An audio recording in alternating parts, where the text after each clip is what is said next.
Welcome to the deep dive. We're here to take the sources you're interested in and pull out the key insights fast. Exactly.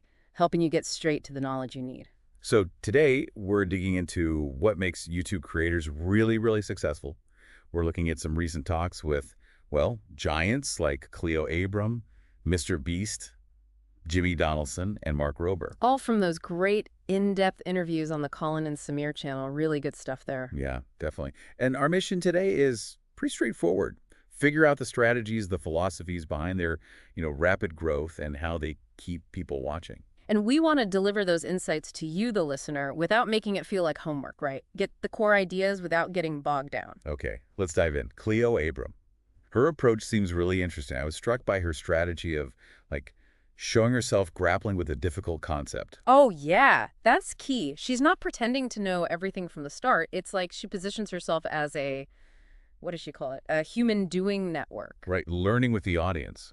Exactly. And that's incredibly powerful, especially for complex topics. It makes it okay for the viewer to be confused too. It builds trust. You feel like you're figuring it out together. Makes it way more accessible. And then there are the visuals. That analogy she used, the proton compared to a hair, then scaled up to the Earth. Unforgettable. And the visuals just lock it in your brain, don't they? Totally. But what's fascinating is hearing that her team is, well, pretty small. Just 4 people. Yeah, it really shows that, amazing visuals aren't always about massive budgets. It's about being smart, creative. She mentioned her animator, Justin Poe. It's about targeted effort. Definitely a lesson there. And she also talked about framing, about titles, that example about the fast-approaching death of hot ones. Ah, yes, that balancing act. How do you make something clickable, something that grabs attention without, compromising your brand or the content's integrity? It's a constant negotiation, isn't it? Sometimes the idea itself is strong enough. You don't always need the most aggressive clickbait. It's about attracting the right viewers, maybe. Seems like it. She also sets a high standard for herself, saying creators should face the same kind of scrutiny as journalists for accuracy. Which is a big statement, but probably fair, given the reach some creators have now. Millions of people watching. The responsibility is huge. Yeah. And it kind of hints at the future, doesn't it? Where independent creators fit into the media landscape. Absolutely. She even floated the idea of her playbook being taught in journalism schools, and this notion of creators maybe not needing traditional media companies as much. And she touched on potentially working with streamers like Netflix again, given her history there. Right, but her current perspective seems really focused on YouTube, on owning her IP, building her own thing, that direct connection. Makes sense. She values that control. Right. And that audience pyramid analogy she used, core fans, other creators. That was a neat way to think about audience growth. Yeah, a really useful framework. Okay, let's shift gears. Mr. Beast, Jimmy. He talked about being surprised, genuinely surprised, by how much people like seeing the contestants' decision-making in Beast games. Especially the tough stuff, right? Like betraying a friend for the money. Exactly. And I think that taps into something fundamental. We watch and we think, okay, what would I do? It's the human drama, the ethics, not just the big spectacle. So it's more than just stunts. He also kind of pushed back on the just a YouTuber label. He feels he's evolving, leaning more into storytelling. You can definitely see that. He contrasted his older stuff with videos like the 100 Days Trapped Together one. Much more narrative. Yeah, different layer entirely. And that evolution ties into how he sees YouTube versus streaming platforms. He mentioned YouTube isn't really built for that appointment viewing, serialized content like, say, Netflix is. Which explains why he's treating the Mr. Beast show on Prime Video like a startup. He's actually prepared for it to lose money initially. Right, which is totally different from his YouTube channel where, Yeah. Losing money on a video might be strategic, like promoting Feastables or just building up the content library long term. YouTube's the established giant. Streaming's a new venture. And he's got it structured, right? Those 3 buckets. The studio and content, the CPG side, Feastables, Lunchables, and then software like view stats. He's diversifying, thinking globally, especially with digital products. Definitely. And speaking of Feastables, that whole section on the cocoa sourcing was pretty intense. Yeah, fair trade. Paying farmers a living income reference price, coaching them on yields. And the commitment against child labor, actually building schools in West Africa, Yeah. that's significant. It's not just merch. It's building a business with like a real ethical backbone. It really is. But he was also honest about how hard scaling a CPG business is for a creator. Yeah, that comparison to movie stars trying to become YouTubers, Yeah. it's spot on. Just because you have an audience doesn't mean your product will fly off the shelves. It has to actually be good, be better. So his focus now sounds like Feastable's quality and ethics, view stats, helping creators, maybe a video game, and the Beast Game's ROI isn't just cash. No, it's brand building too, setting up for more seasons maybe, reaching new people. And his advice for YouTubers talking to streamers. Crucial stuff. Totally. Don't just look at the money. Creative freedom, owning your IP, that's often way more important, especially early on. That Streamflix example, selling just one season at a time. Super smart. Keep the leverage. He also stressed his streaming show is different, not traditional reality TV. Yeah. But the main channel, still a huge focus, separate team for streaming. Needs that focus. And using tools like Title Exploder to optimize based on data, it just shows the level of detail. Constant optimization. He knows the risks too, right? Yeah. If the streaming show tanks, it could hurt other creators trying to make similar deals. Yeah, there's pressure there. And those three things he looks for in deals. Creative control first, then IP, then money. That says a lot. The level of planning, down to the millisecond before filming, it's kind of wild. It is. And his view on Feastables and the schools is clearly long-term. He's not just dipping his toes in. He was also really frank about scaling companies being hard. And that mistake creators make, assuming their audience means easy customer acquisition for products. Common pitfall, yeah. And I liked his take on the criticism for his helping videos. Yeah. Basically, if he thinks it's good and helps people, he doesn't care what critics say. Pretty straightforward. Oh, and he hinted the gaming channel might come back. Yeah, that slipped in there. Okay, let's talk Mark Rober, his origin story, the onion goggles. Yeah. It's such a great little anecdote. And the fact that his parents encouraged that kind of thinking early on, that feels important. Lead the foundation. And the timing with his mother passing just before his YouTube really took off, her unknowing influence. It's quite poignant. It really is. Makes you think about legacy. It's also interesting, he didn't see problem solving as a career initially. He left Apple after YouTube got big. Yeah, he talked about just enjoying putting stuff online, that cool feeling, and gradually posting more. And his background is just, wow.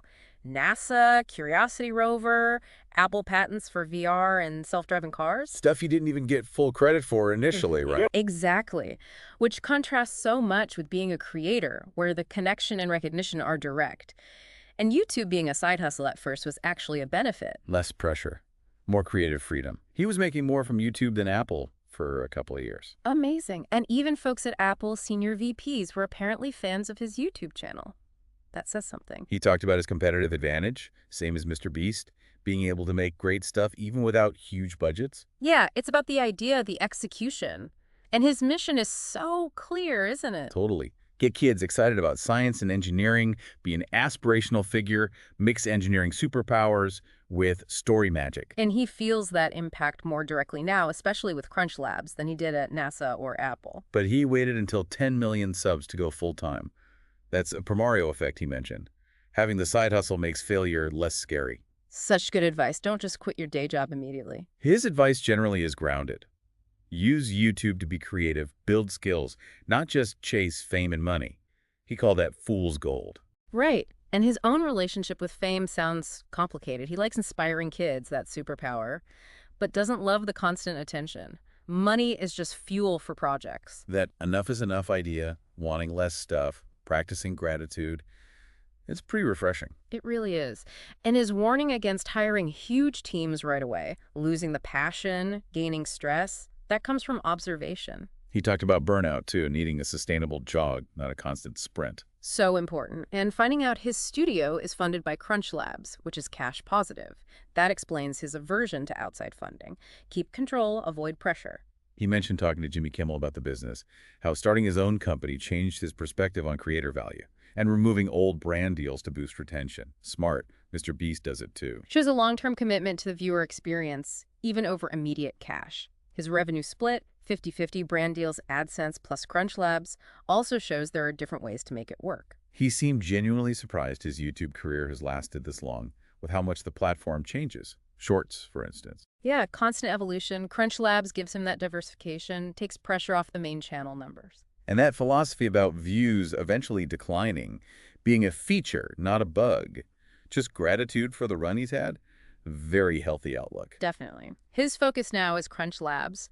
Team building, simplifying, growing patiently, echoes the advice he gives others. His final advice felt really key too. Remember, luck and timing play a part. Mm. Don't compare yourself directly to outliers. Find your own feedback loop, your own definition of success. Yeah, beyond just views, what impact are you having? What are you learning? That's crucial. Mark's story is really about passion, sustainability, and impact. Okay, finally, let's pull together some of those strategies Colin and Samir highlighted from talking to all these creators. A big one. The YouTube algorithm still massively rewards great content, even if it feels crowded. Right. The multiplier effect for stuff that truly connects is, if anything, stronger. But the first step, especially for smaller channels, it's all about ideation, coming up with better ideas. Like that astrophotography channel example, Ian Laura Astro. Better ideas led to way more views. Exactly. It starts there. And Colin and Samir's own How to Grow Fast series is basically them doing that, analyzing success, pulling out strategies. I like that puzzle-listical concept too.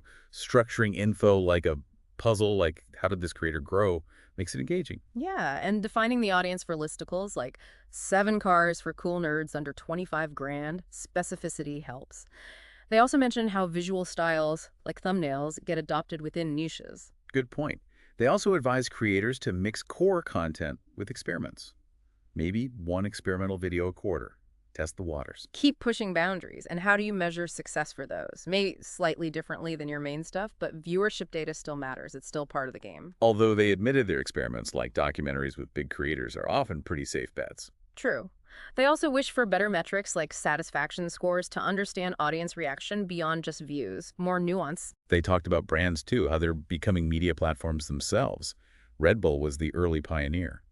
Yeah, but there's still often a disconnect between traditional marketing thinking and what actually works on YouTube. They predict more brands will start creating actual shows, better for collaboration. That makes sense. Right. And that focus on the first 30 seconds, crucial. Mr. Beast's front-loading value idea. Gotta hook 'em fast. Absolutely. They even use elimination criteria for ideas like, is this maybe better as a short? Speaking of shorts, they acknowledged the debate, the shorts inflation, where views don't always mean engagement, but still see potential there. It's a tool. Got to figure out how to use it right. And seeing how celebs like Timothy Chalamet or athletes like Giannis or Jason Kelsey are using YouTube, it's about authenticity, relatability. Simple formats can work wonders. Yeah, Giannis with Jesser or Kelsey's channel. It doesn't have to be overly complicated. Yeah. That airline travel creator partnership idea was cool too. Lots of potential there. Okay, so wrapping this deep dive up, some big themes keep coming back, don't they? Understanding your audience is just fundamental. Cleo showing her learning, Mr. Beast tapping into human psychology. Definitely. And that balance between innovation and doubling down on what works. Colin and Samir pointed that out. Trying new things, but knowing your core. The whole landscape is shifting too. Creators gaining independence, brands acting more like media companies. It's constantly evolving. And maybe the biggest takeaway is there's no single formula, right? Cleo, Jimmy, Mark, very different paths, different styles. Exactly. It's about finding what works for you, your mission, your audience, and just keep learning, keep adapting. Find your voice, know why you're doing it, stay true to that, but be flexible. So for you listening, hoping to get that quick but solid understanding of YouTube success without feeling overwhelmed, we really hope this hit the mark. Hope you got some of those aha moments. Yeah, hopefully some useful nuggets in there. And here's something to think about. A final thought. Taking inspiration from Cleo, Mr. Beast, Mark, Colin, and Samir. What's one small, maybe significant change you could make in how you approach learning something new or how you share information yourself? Good question. And hey, if you want even more, definitely check out the Colin and Samir channel. Their conversations are just packed with insights like these.